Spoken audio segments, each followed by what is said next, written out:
All right, welcome back. In this video, we're going to get started with our new zombie game. So let's go ahead and create a new project. And this time we are going to use the scriptable render pipeline.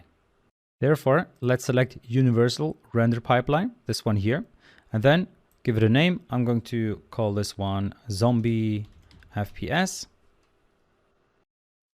And now let's create the project. So let's look at what the scriptable render pipelines or high definition pipelines means. All right, so this chapter we're going to use the scriptable render pipelines.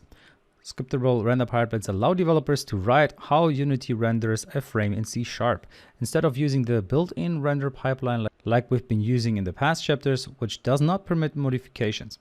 Currently there are two SRPs, so the HDRP, so high definition rendering pipeline, and the URP, which stands for Universal Rendering Pipeline. Let's look at HDRP first. So High Definition Rendering Pipeline is designed for high fidelity graphics, high definition and improved lighting, high definition materials, and for the highly seeked ray tracing feature, but also being low performance and needing DirectX 11 at least. So definitely a PC that is newer. So this is not something you would use on a mobile phone. So URP is designed for high performance, being the standard for VR, mobile, and simply having the broadest range of platforms, and is really easy to use, with the trade-off of losing visual fidelity and limited lighting. So which one is the right for you? Deciding that boils down to the nature of the project. Here are a few questions to help you determine which pipeline is best for you. Do you need your project to be optimized and perform well on a wide range of devices?